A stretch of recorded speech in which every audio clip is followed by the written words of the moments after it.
And welcome back to the Midday Show. I'm Jeff Everett. He is Mark Messina. And it is Tuesday. Tuesday Trivia is back. But before we bring Mackie on and we dive into some questions, I'm concerned about the answer today because that was like some real like Aristotle, like that was deep. It's been a stressful morning. I've never been more afraid to ask this question. Mark, how are you feeling today? It has been a stressful morning. So we're going to alter the show sequence, and we're just going to bring Mackie in to just like kind of intellectually devour me, and then I'm just going to go curl up on the couch, and you can finish the show. Is that how it's going to go? That's how it's going to go. All right, give me a minute here. Let's get situated. Let's bring Mackie on. Mackie, welcome back. What's up? I take the week off, and now I'm first one up on the show. I guess you have to like make your demands one way or another. This is just for my mental well-being today. You know, all right. there's this intellectual beating that's coming my way, so we're just going to get it over with, and then I might just go home and like sleep the rest of the day. Well, let's see if we can help you out here. Okay. Make you let's feel do it. A little smart today. All right, we got 5 new questions for you. We took the week off last week, but we're back. So question number 1, the characteristically long and narrow houses found in New Orleans are known by what alliterative nickname? We're looking for a 2-word nickname here.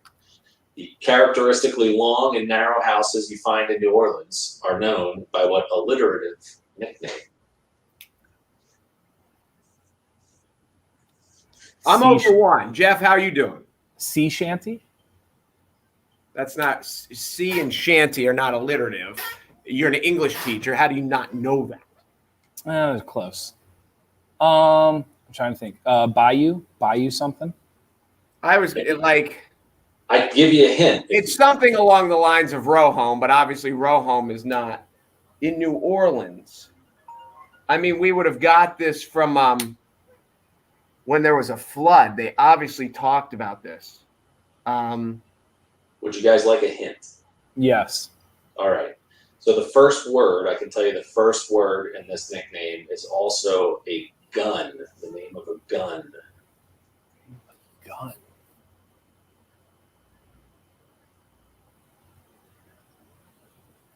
That doesn't help me. No. That was your hint. I was going to say long and narrow houses found in New Orleans are known by what alliterative nickname? The alliterative, I feel like, is throwing me off because I'm like focused on it. What did you go with? Rifle row. Rifle row This homes? is what I did. This is how I did. Because rifles are long and narrow. Okay. And they're probably jammed together. Okay. And rifle and row are alliterative. Okay. Rifle row. All right. That is incorrect. The correct answer is actually shotgun shacks.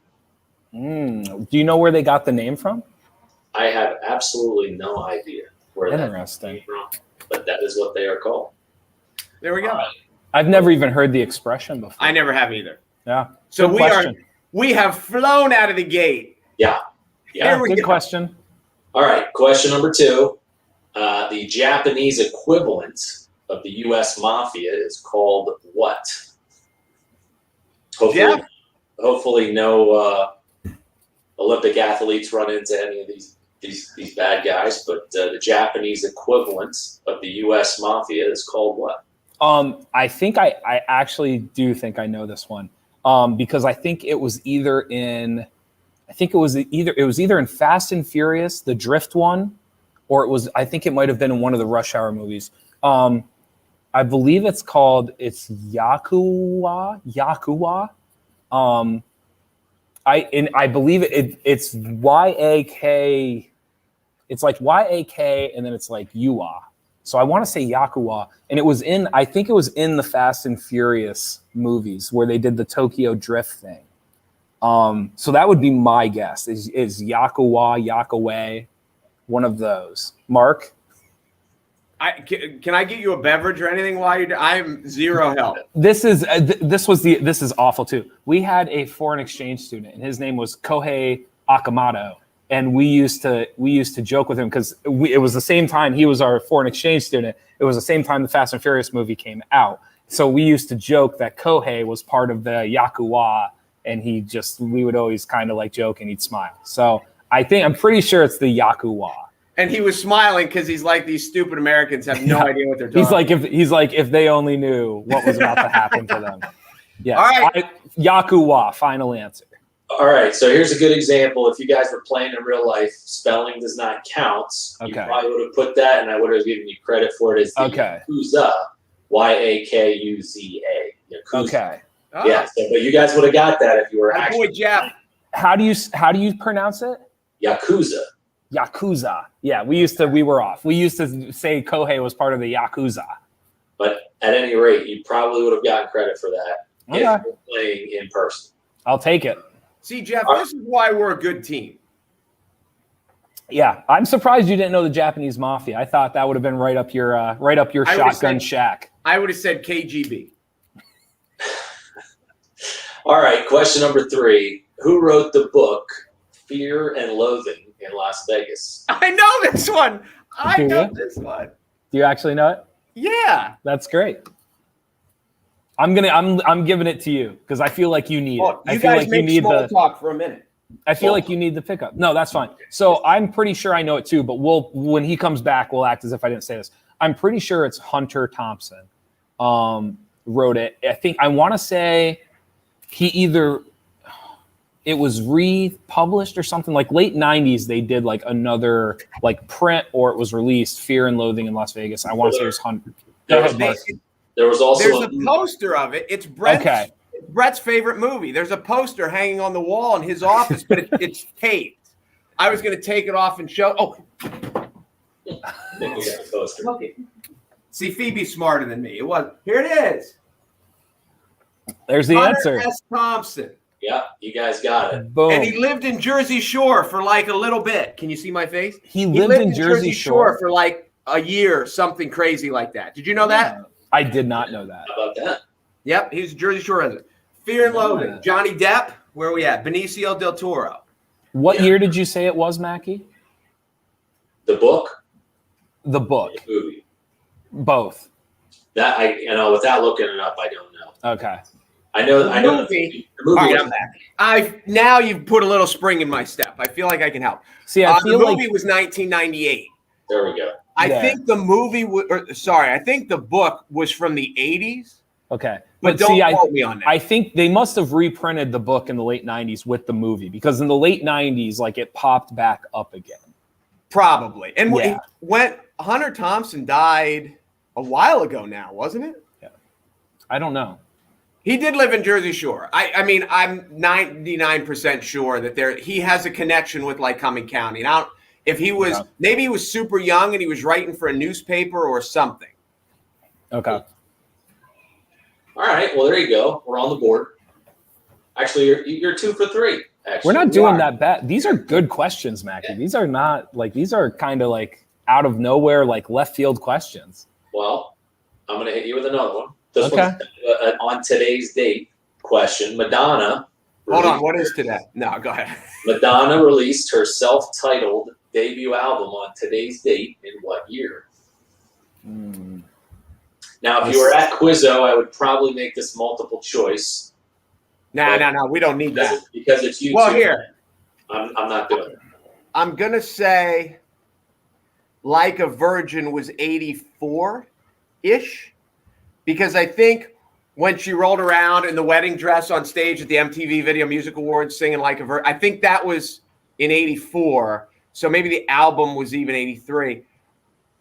The answer is either 82 or 81, but I think 81 is too early.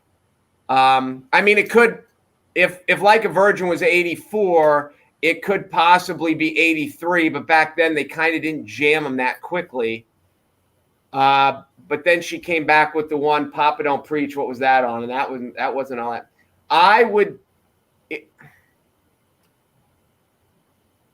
I'm no help. This is all you. It's either 81, 82, 83. And I would go with Lucky Star was the first single, wasn't it? I would drop 83. I can't believe that back then she would have put out an album like within a year of each other. My thought is 82. Okay. And I think that's what my gut is. We're going to go with 82. You were close. It was 1983. I'm an asshole. Yeah. We were right around. That's like that fault. putt that just lips out, and you're like, I hit a that good was putt. I told you to get rid of the 83. No, I don't think. I think I would have gone with 82 anyway if I was playing by myself. So sorry, we were close. Hey, it's all right. You're batting 500 so far.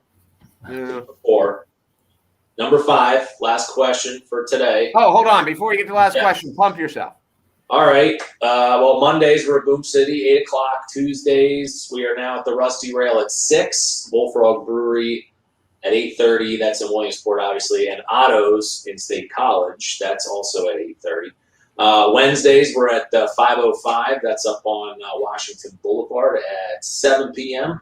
And then we're at the Brickyard at 9. Thursday nights we have the let me think here, Town Tavern. We have Three Beards Brewing in Sunbury, which is, we all know, home of Wise Markets. And now Hall's Landing also out Muncie there, Muncie area. Hall's just started on Thursdays. 9 o'clock. Oh, 9 on Thursdays. Yeah. Interesting. And again, for all the people, when you're going, like, plan your meals around start time. If you need to eat a late lunch or snack, like, just don't show up and hold a table and drink water all night. Like, exactly. Make sure you support the restaurant that's supporting you. It is a good time out. It's it's like going to the movies, except it's just cheaper and you get a meal, and so it's going to cost you a little bit, but you're going to have a blast. And it's more interactive. You're at the movie, you're just sitting next to somebody, you're not talking. Hopefully you're not talking if you're at the movies. Yeah, it's a lot of fun. It really is a lot of fun. All right, last question. There are 3 countries with both Atlantic and Mediterranean coastlines. They are France, Spain, and this country. 3 countries with both Atlantic and Mediterranean coastlines, France, Spain, and this country. Is there one that jumped out to you? My first thought was it's not Portugal. Okay, well, that was what first jumped out to me, so that's good that you know that. What? Italy? What's below Spain? I don't know. I don't know. Because, I mean, obviously, Italy's shaped like a boot, because that's the first thing you learn in world geography when you're in, like, first grade is Italy shaped like a boot. So there's water all around it. My question, how far does the Atlantic push east? I mean, there could be one of those, like Albania's over there, but I think they're all so small. I'm looking up because it helps me think. I'm like that chicken, and what was that chess movie? Queen's Gambit. I'm watching the chessboard on the ceiling. You're watching the map shift around. I am. My first guess would have been Portugal, but you're saying that you don't think it's Portugal. Isn't Portugal just tiny on this side? It was just the first thing that came to my head. I have no scientific proof that it should be the answer. My second one would have been Italy. So I am on board with Italy if you feel good about the fact that it's not Portugal. Well, here's the aspect. The way he asked it, Portugal is the one right there next to France, Spain, and Portugal. They're there. I just thought that Portugal was on the ocean side. And is Italy? I could be completely wrong. I don't picture Italy being on the ocean side. See, that's the thing. Is Italy so far east that it's just in the Mediterranean? Where does I'm trying to picture the geography, and I can't because doesn't Africa maybe come up? You know what? The safest guess, because now I'm trying to picture the map, and I can't believe Italy's the answer because I think it gets cut off. And I think Portugal has to be the answer. And unless it's something like, it can't, like Luxembourg is tiny. It's not one of those stupid ones. Morocco's over there. Morocco's tiny. And all the other ones are north. Let's go with Portugal. Okay. Tell us if it's Portugal or not, and if it isn't, let us guess again, and we'll be wrong. It is not Portugal. Okay. So here's Heather says it's the northwestern corner country in Africa. Yes. What would that be, Mark? It's not Egypt. What's next to Egypt? Is Heather on the right trail there? It has to be, because that's how the map. Yes, and I just talked myself into that because there's just a little, like, that's how it cuts them off. Because we talked a little bit ago how Africa's kind of shaped like and people don't realize how much of Africa's above the equator. Yeah.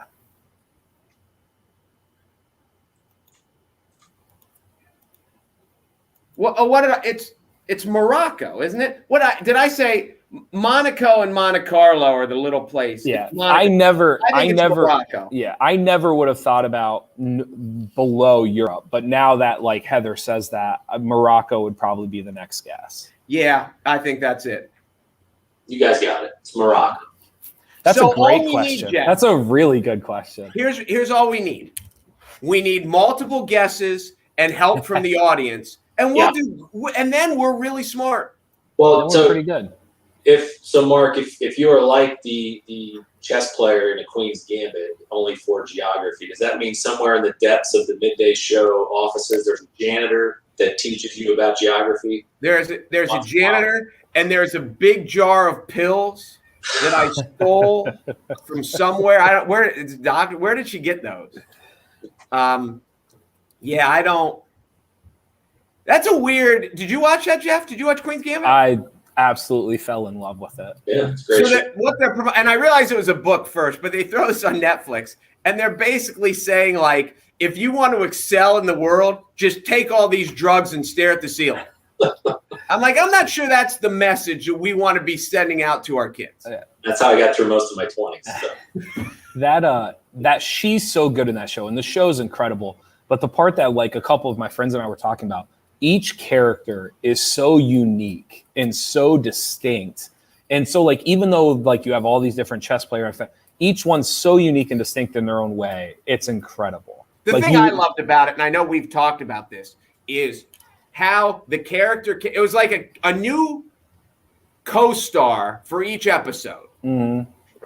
But then they found ways to recycle them. Yes. And they did it intelligently and organically, and it didn't seem forced. Like, look, they brought this person. Because you see those shows where, like, the audience liked this person, so we're going to bring this person back. Yes. And that's what I loved about it. I agree with you that she was great, and the characters around her were great. Yes.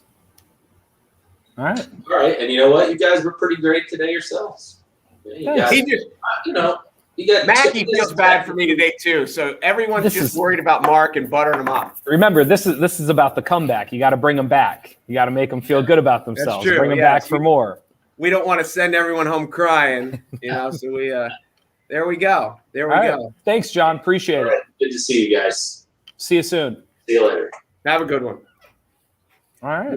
Now that I kind of talked all the way through it, and now I'm stupid. Because why didn't I think of Africa? Because no one would. I didn't even think about Africa. It's a great question because the phrasing of the question sets you up that you're not even thinking about Africa. Correct. It is. It's a really good question. I think I asked you this before. Do you know what U.S. state is closest to Africa, like as the crow flies? The closest state to Africa. Only because you're asking me the question, I'm going to guess and say it's Maine. It is Maine. Yeah. People immediately think it's Florida. Correct. But when you see, because Maine is so far east of Florida, and because Africa comes so much further north than people think. And why is it that as the crow flies? Do the other birds fly like zigzag? Well, I feel like the crow has a purpose, like it's just going straight. Is that it? I think the that's crow what it is. Is the most. Yes, it's just going. The other thing too, I think it's as the crow flies because that was how they deliver the messages, right? Like the crows. It's more so not that it's a bird. It's more so like the actual function of the crow that we used to use. I thought those were doves. Doves, ravens, and crows. I thought.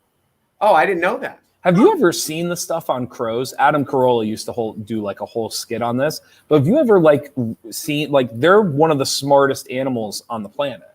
Well, obviously, because they travel the most efficiently. Yeah, no, what they do, it's pretty incredible. Like what they can be trained to do and how they pick stuff up. It's kind of creepy because you don't think of crows. You just don't think of crows that way.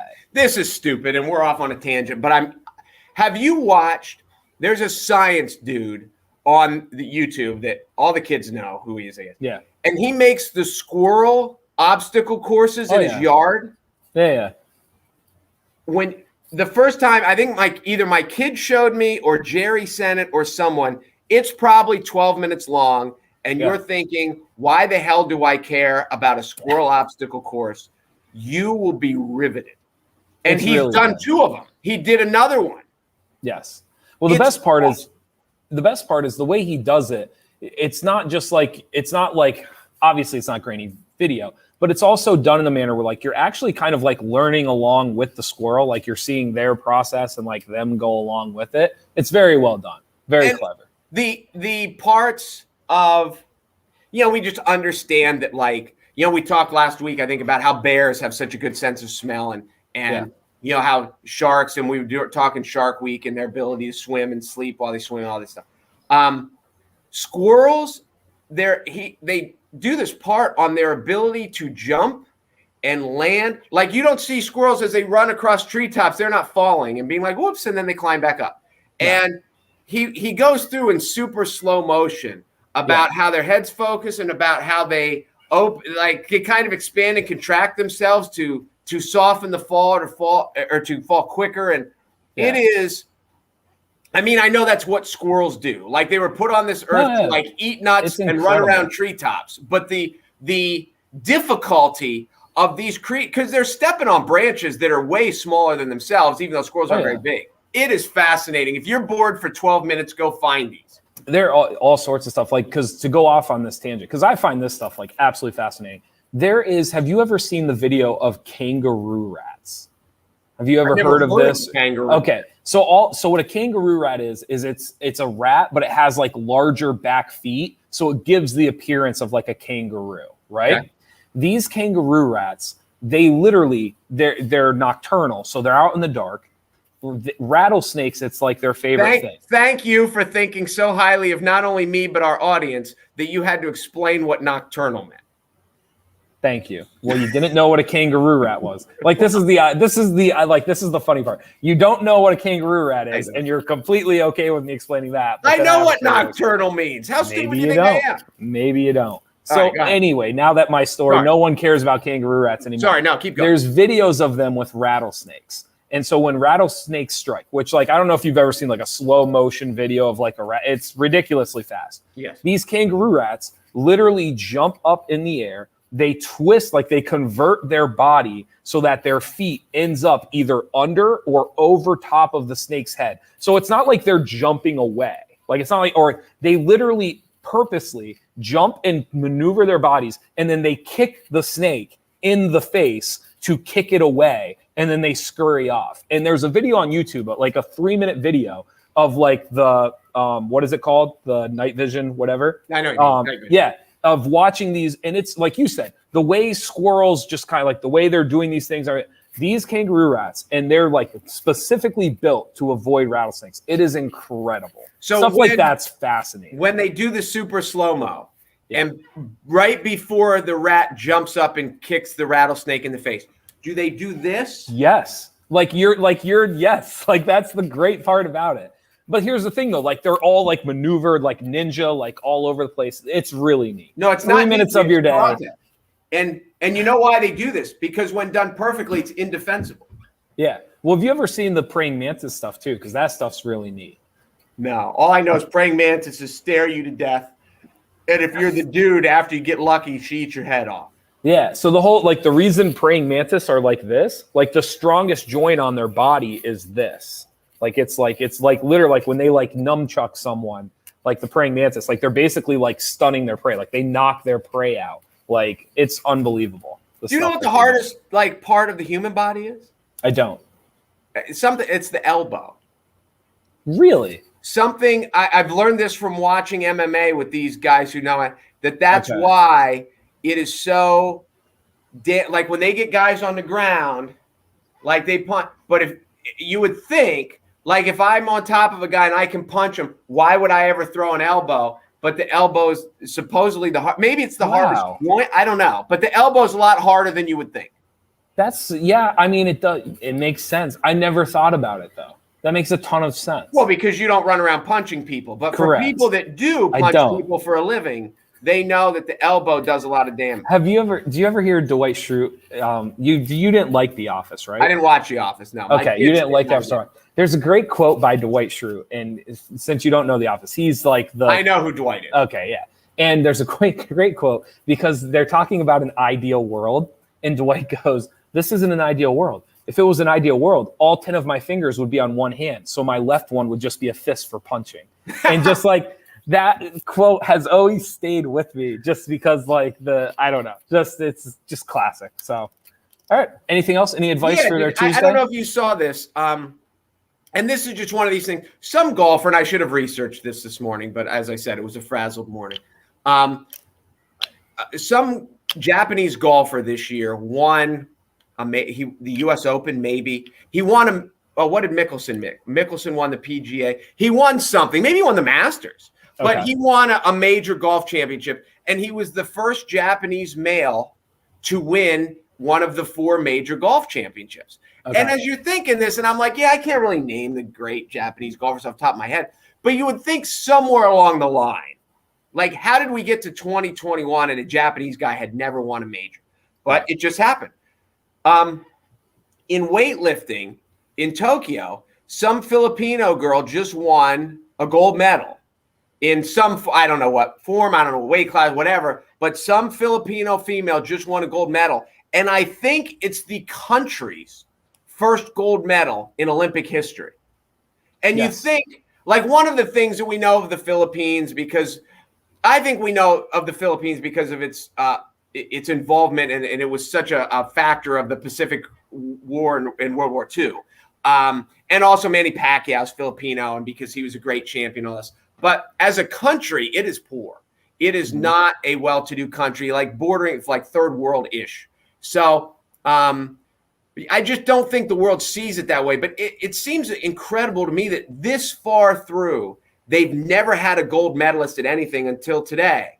It may be, they may have had a gold medal man, maybe in boxing or something, and this may be the first gold medal woman, but I think it's the country's first gold medal. No, it's pretty fast. When you consider how long the Olympics have been around and how many events there are, it's pretty fascinating. That's the first time. Yeah. So she should never have to pay for anything again. I would think not. That's how I would take it. When I think of the Philippines, I think of tsunamis. Is that weird? Okay. That's like the first thing that comes to mind. Yeah. Probably not great if you live in the Philippines, but that's what I was going to say. It's the only place they hit, like, isn't it?